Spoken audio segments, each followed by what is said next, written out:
Hello everyone, it's David here from Beyond the Kingdoms, and it's time for another Foodie Friday video. Today, we're taking a trip back to Hollywood Studios to visit Echo Lake. It may be very easy to overlook food in this corner of the park because it's a relatively small land. However, one of Hollywood Studios' most iconic snacks can be found right here. And perhaps the best use of a snack credit on the dining plan in all of Walt Disney World is also tucked away in this corner of the park. This is a set of truly hidden gems, so let's not waste any more time and jump right in to today's video. Our first stop in today's food tour is taking us to TuneIn Lounge.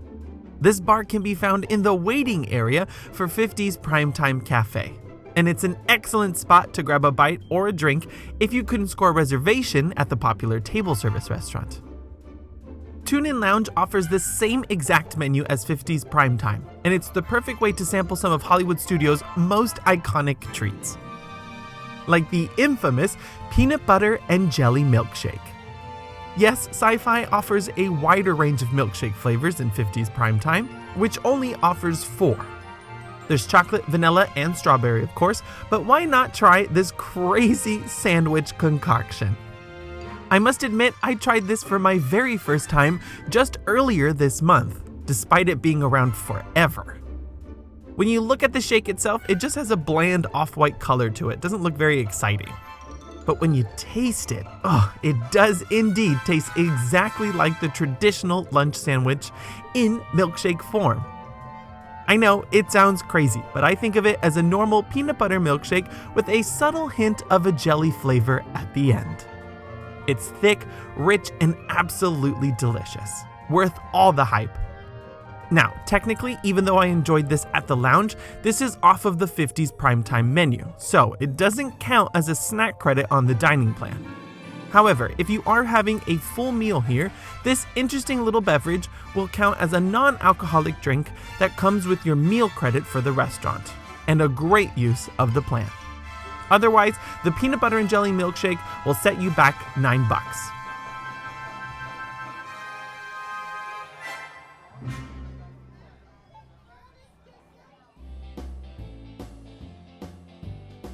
Sticking to the lounge, we're going to move on to an appetizer for a snack, with the Beer-Battered onion rings.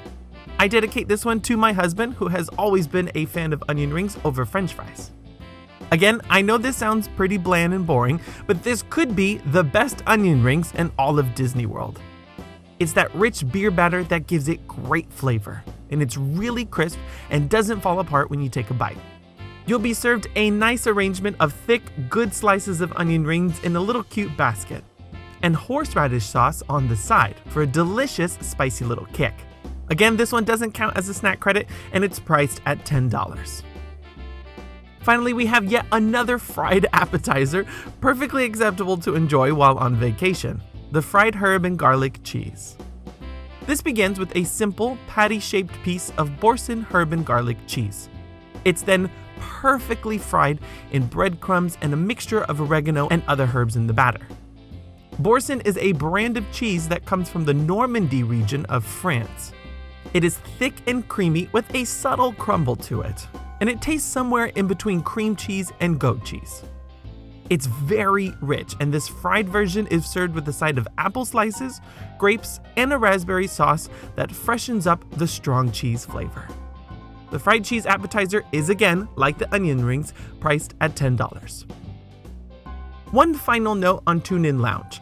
It used to be considered a hidden gem and a great way to eat at 50's Primetime without a reservation. But I'm afraid the cat's out of the bag with this one, and at lunchtime it can get extremely packed in here. The bar itself only seats about 10 to 15 people, so if you're planning to have an impromptu meal here, you may have to wait at least a good 10 to 15 minutes to sit down. But the good news is that you can order any of the alcoholic drinks and the milkshakes to go. There's a special middle section of the bar specifically designed for those wanting a drink on the move, which is why I mentioned some of today's snacks. I still do recommend trying to eat here if you couldn't score a reservation at the restaurant, but just try and go during the off-peak hours.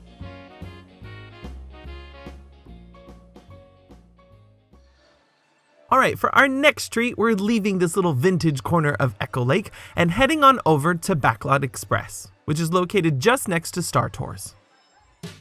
This quick service restaurant highlights Hollywood Studios in its early days as a working movie studio instead of just a theme park. The restaurant is meant to look like a props shop mixed into a sort of cafeteria or canteen. There are tons of hidden details to explore and enjoy while stopping by here. But today, we're just going to look at the food. The entrees here are pretty straightforward. You've got your typical hamburgers and sandwiches, and more recently, a Cuban sandwich. But I look for the more unique items, which is why I wanted to highlight the Key Lime Verrine. Now, this was part of the 30th anniversary limited time food offerings, hence the presentation. But it's still available at the Backlot Express. A similar version of this dessert had already been offered before the celebration items were released, so I'm pretty sure this one's going to stick around for a while. If you watched my Blizzard Beach snacks video, you know that I adore key lime pie, and the water park offers a unique chocolate-dipped version. But this one at Hollywood Studios is just as delicious, but uniquely different. This one is double layered, alternating between a simple crumbly pie crust layer to rich key lime filling. The key lime is smoother than a traditional pie filling, almost like a mousse. But the distinct fresh and tart flavor is exactly the same. And this one is of course topped with whipped cream. Now don't be fooled because it does look small, but the size is just perfect and it's quite filling. This is a big winner for me and added to my list of key lime desserts found at Disney. The Key Lime Verrine is excellently priced at $4.99, and this one is eligible for a snack credit on the dining plan. Alright, I have truly saved the best for last. While Disney is certainly expanding their menus and taste palettes with more interesting dessert items around the parks, sometimes you need something traditional, but still over the top, because this is Disney after all. Folks, if you want the best snack on the dining plan when it comes to value and size, head on over to the Oasis Canteen, just outside the entrance to the Indiana Jones Epic Stunt Spectacular. This is where you'll find the cookies and cream vanilla ice cream topped funnel cake. Yes, you heard me correctly. It is diabetes on a plate, but oh so good. It starts with a classic funnel cake at the bottom. Then you're served a mountain of vanilla soft serve ice cream doused in chocolate sauce. And then at the top, you have 2 Oreo cookies for Mickey ears. And for good measure, you've also got an extra generous sprinkle of more crumbled cookies. You can get a similar version with strawberries, but this one really is the one to get. It's indulgent and so big that it's perfect for sharing. The price of the funnel cake is steep at $8.99, but even out of pocket, I still say it's a fantastic treat. But I must reiterate that this is also eligible for a snack credit on the dining plan. And most of you know that it's very difficult to find those snacks that are over the $5 mark, which is a good barometer to use if you want to ensure you get your money's worth on the plan. I have yet to see another snack at this price point that's also eligible for a credit and this satisfying to eat. Funnel cakes at other parks like Epcot may have some really unique flavors, but Hollywood Studios is all about good American comfort food, and this is truly a hidden gem. So there you have it, friends, my 5 favorite snacks in Echo Lake at Disney's Hollywood Studios. Make sure you tune in this Sunday at 1 p.m. for the latest installment in the Exploring Hollywood Studios series. Like today, we're going to be taking a look at this wonderful corner of the park. It's filled with great entertainment that will please every type of Disney fan, both old and new. And also has some great vintage style experiences like 50s Primetime Cafe. But that, sadly, folks, is all the time that I have for today. Like always, thank you so much for watching, and remember, if you can dream it, you can do it.